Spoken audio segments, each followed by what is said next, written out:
দিন সেই দিন সংসার করতে যে কথা কাটাকাটি যা কিছু হয়েছে, অশান্তি যা কিছু হয়েছে, স্বামীর অন্তরের ব্যথা দুঃখ অভাবকে আপনি যদি দূর করে দিয়ে খুশি মনে স্বামীকে ঈদগাহে পাঠাতে পারেন, আল্লাহ পাক আপনার দোয়াটা স্বামীর দোয়ার আগে কবুল করবেন, ওয়াদা করেছেন। মুসলমান ভাইরা আমার, আগামী দিন সেই দিন আমাদের কাছে আসছে। অতএব সেই দিনের দিন আমরা এক মাসের পরিশ্রমের প্রতিদান মূল্য নেব। নবীজি বলছেন, ঈদ তাদের জন্য যারা রমজানের রোজা রেখেছে, তাদের জন্য ঈদ। যারা রমজানের রোজা রাখেনি ওরা যাতে ঈদগাহে না যায়। যদি ভুল করে যায় গলা ধাক্কান দিয়ে আগে বার করে দাও, ওরা আগে বেরিয়ে যাক, তারপরে ইমাম যেন নামাজ শুরু করে। হাদিসের কথা।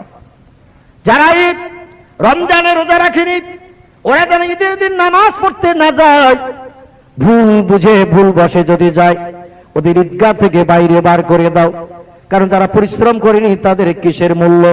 তারা আজ কিসের রোজের দাম নিতে এসেছে? রমজানের রোজা যারা রেখেছে তাদেরই আজ পরিশ্রমের মূল্য দেওয়া হবে।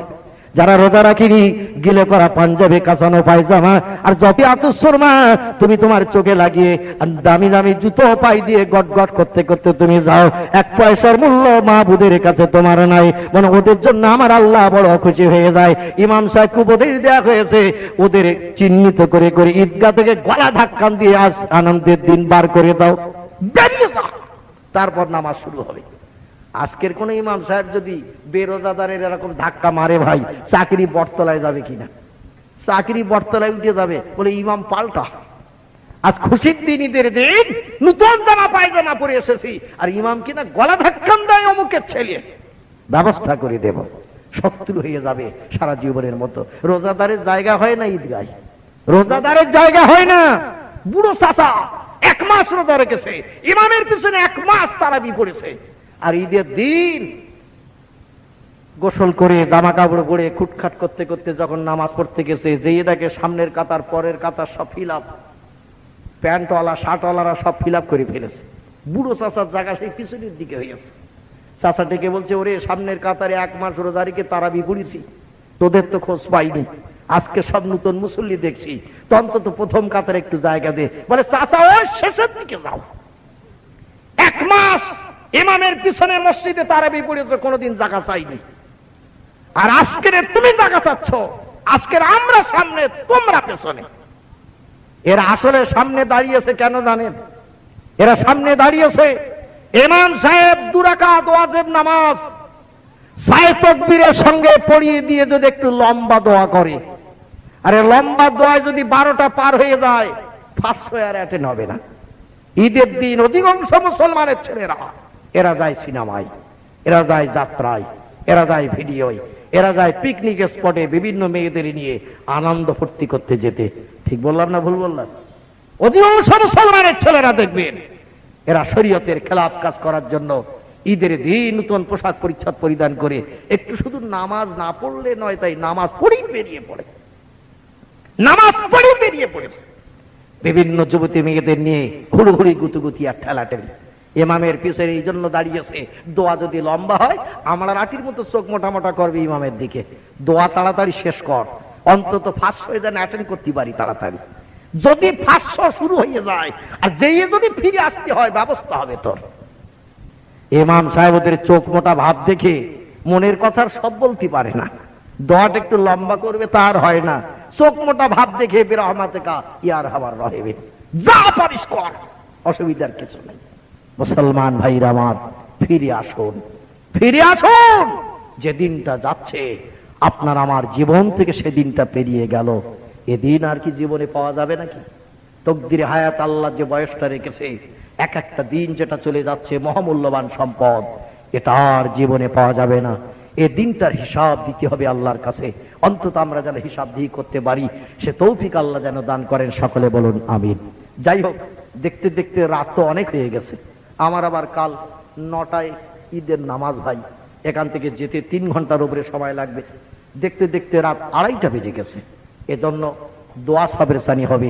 3টায় বেরোলে প্রায় 6:30, 7টায় পৌঁছাতে হবে বাড়িতে। তারপর গোসলের পর আবার প্রায় 30 থেকে 35 মিনিট মোটর বাইক চেপে আমার যেতে হয় সেই মহল্লায়। 12-13 কিলোমিটার রাস্তা আমার বাড়ি থেকে, খারাপ রাস্তা, ইটের রাস্তা। সেখানে নামাজ পড়াচ্ছে আজ 23 বছর ধরে। ঈদের নামাজ এই নামাজ আমাকে পড়াতে হয়, তো সেখানে যেতে হবে। প্রতি বছর প্রায় কয়েক বছর আসি, আর এখান থেকে দৌড়দৌড়ি ছুটোছুটি বেঁধে যায়। এর জন্য দোয়া করব। দোয়ার আগে কর্তৃপক্ষ যুবক ছেলেরা এই চাঁদ রাত উপলক্ষ করে, এই যে মহান ইজ্জতপূর্ণ রাতকে উপলক্ষ করে প্রতি বছরে যে জলসার ইন্তজাম করেন, বিশাল একটা বাজেট খরচ আছে আপনারা জানেন। বিশেষ করে তাবারুকের ব্যবস্থা, বিরানি, সেই সঙ্গে ডেকোরেটেড প্যান্ডেল, লাইট, মাইক, অনেক কিছু খরচ। আবার এই প্রাকৃতিক দুর্যোগের কারণে চেয়ারের আবার আল্লাহু আকবার। আল্লাহর শক্তি বেশি না মানুষের শক্তি বেশি? আল্লাহর শক্তি বেশি। আমরা যেটা দেখতে পাই না সেটা দেখতে পাই কে? আমরা যে কথাটা শুনতে পাই না সেটা আগে শুনতে পাই কে? আমরা যে খবরটাকে জানতে পারি না সেটা জানতে পারে কে? আমরা যে কাজটা তাড়াতাড়ি করতে পারি না সেটা তাড়াতাড়ি করতে পারে কে? তিনি বলছেন, আমি তোমাদের সেই প্রভু, যখন কোন বিষয়ে কোন হুকুম করি, এজা আরাদা শাইয়ান, কোন কিছু তৈরি করার পরিকল্পনা ইচ্ছা প্রকাশ করি, আইয়া কুলা লাহু, আমার জবান দিয়ে শুধু একটু বলি, কুন হ ফায়াকুন, সঙ্গে সঙ্গে সেটা হয়ে যায়। আমার কোনো কিছু বানাতে, তৈরি করতে 1 সেকেন্ডের জায়গায় 2 সেকেন্ড সময় কোনোদিন লাগেনি এবং ভবিষ্যতেও লাগবে না। তোমরা যেন ধারণা করিও না সলিমউদ্দিন চাচা, আব্দুল করিম দাদা আর মনোরঞ্জন কাকার মতো আল্লাহ বুড়ো হয়ে গেছে, এখন আর পারবে না।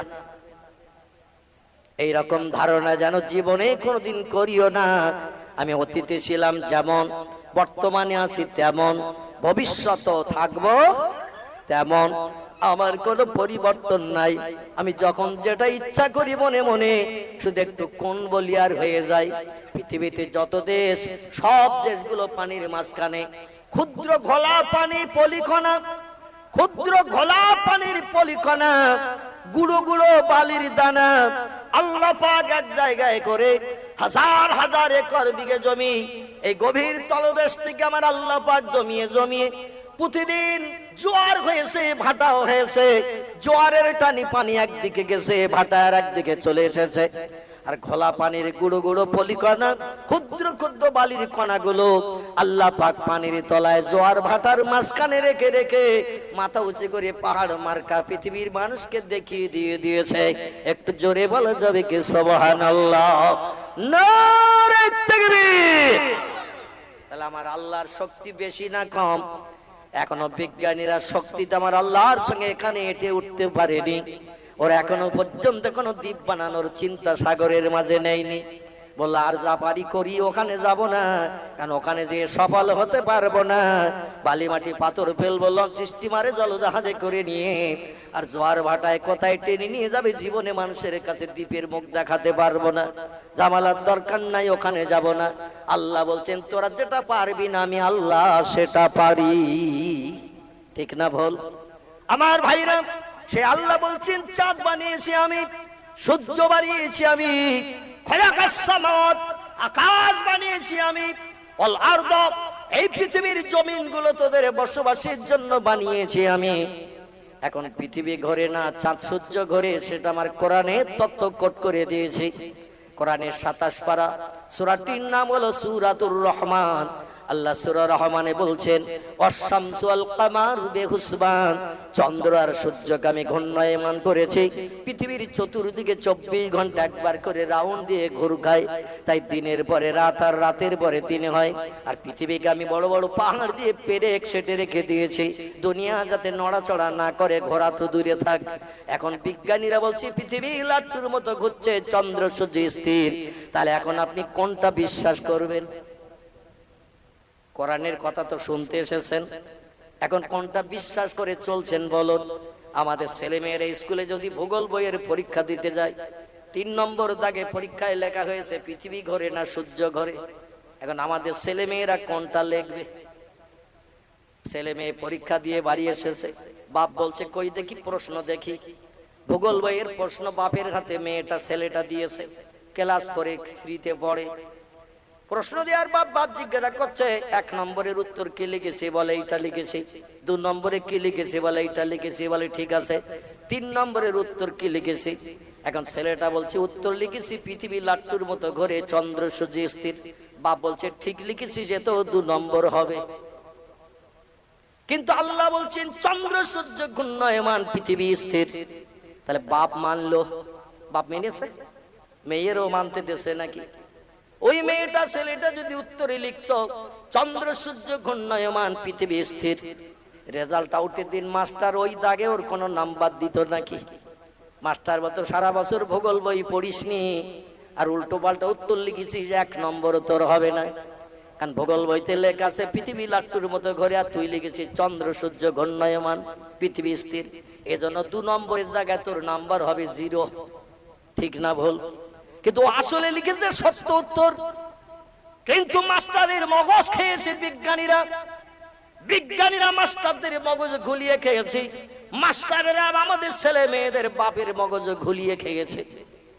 এজন্য আমরা কোরআন পড়ি না, কোরআনের মানে মতলব জানি না, তাই কোরআন বিশ্বাস করি না। অধিকাংশ ক্ষেত্রে আমরা সব কোরআন অবিশ্বাস করার কারণে বেঈমান হয়ে রয়েছি। অধিকাংশ ক্ষেত্রে আমরা কিন্তু বেঈমান হয়ে রয়েছি। কোরআনের একটা তথ্য যদি অস্বীকার করে বিজ্ঞানীর তত্ত্বকে আমরা মর্যাদা দিই, খোদার কসম আমরা আর মুমিন থাকবো না, সব বেঈমান হয়ে যাব। আমার ভাইরা, পৃথিবীর বিজ্ঞানীরা বলছে 10 দিক। এ ধারাপাতে লেখা আছে না নাই? কি অসুবিধা হচ্ছে নাকি? কোরআন তো শুনতে এসেছেন, আর কিরাম শুনবেন? একটুখানি আগে সইষে নেন, সইষে একটু ঘাস মেরিয়ে নেন, তারপরে দানা দিলে সারা হবে। ঘাস বাগানে দানা দিলে তো সারা হবে না, দানা সব বেকার হয়ে যাবে। পৃথিবীর বিজ্ঞানীরা ধারাবাতে লিখে দিয়েছে 10 দিক। লিখেছে না লিখিনি? ধারাবাতে বিজ্ঞানীরা লিখেছে 1 চন্দ্র। আছে না নেই? 1 চন্দ্র। আল্লাহ বলছেন ওরে দুনিয়ায় দাঁড়িয়ে 2,32,000 মাইল দূরে চাঁদ থেকে তোরা ধারাবাতে লিখিস না। একটা তাল গাছের মাথায় উঠেছেন, ইউক্যালিপটাস গাছ একটু লম্বা হয় কিনা? ইউক্যালিপটাস গাছ তেলা মতো সরাসরি, এই গাছ একটু লম্বা মতো হয়। ইউক্যালিপটাস গাছের মাথার শিখরে চূড়ায় উঠেছেন, দূরে মাঠের দিকে তাকিয়ে দেখছেন একটা ছাগল বেড়াচ্ছে। আসলে ইউক্যালিপটাস গাছের মাথায় উঠে দূরের মাঠে দেখছেন একটা ছাগল বেড়াচ্ছে, পাশে একটা বিড়াল বেড়াচ্ছে। আসলে গাছের মাথায় উঠে দেখছেন যেটা ছাগল, ওটা ছাগল না, ওটা গরু। অনেক দূরে আছে তাই গরুটা ছাগল মতন দেখাচ্ছে। দেখছেন ছাগলের পাশে একটা বিড়াল ঘুরে বেড়াচ্ছে, আসলে ওটা বিড়াল নয়, ওটা হলো ছাগল। বাড়িওয়ালা গরু আর ছাগল দুটো বেঁধে রেখে এসেছে মাঠে। অনেক দূর থেকে নজর করে দেখছেন, তাই গরু ছাগল মার্কা হয়েছে, ছাগল এখন বিড়াল মার্কা হয়েছে।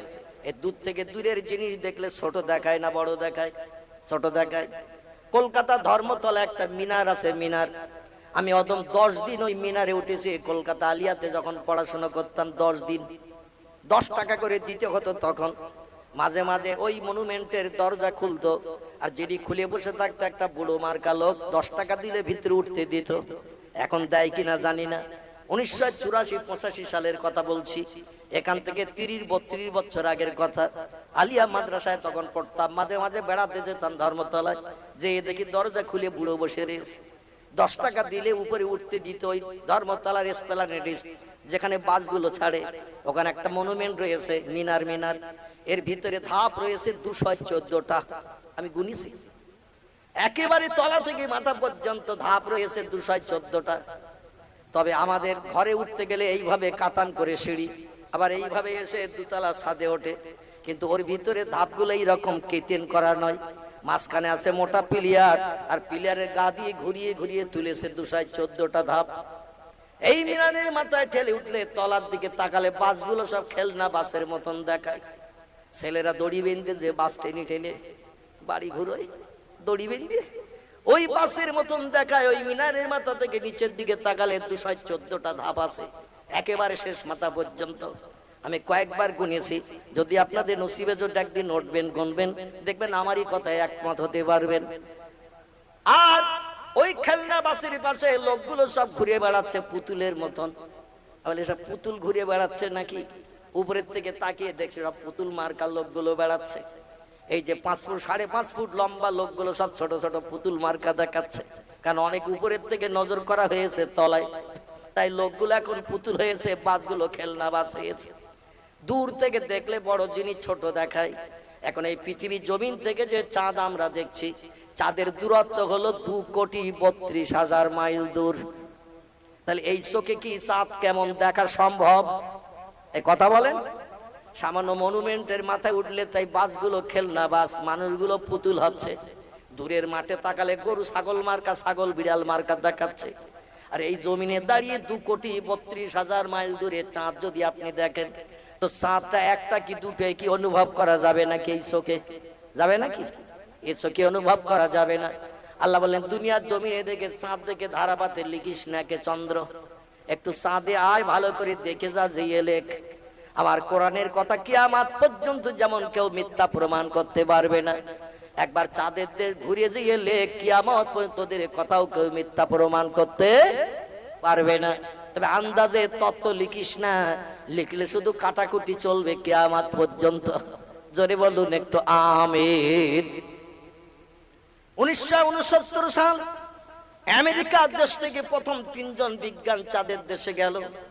রকেট থেকে চাঁদের দেশে নেমে হাঁটতে হাঁটতে চাঁদের দেশের মাঝখানে গেল, যে দেখে দুটো চাঁদ জোড়া দেয়া রয়েছে। জোরে বলুন একটু সুবহানাল্লাহ।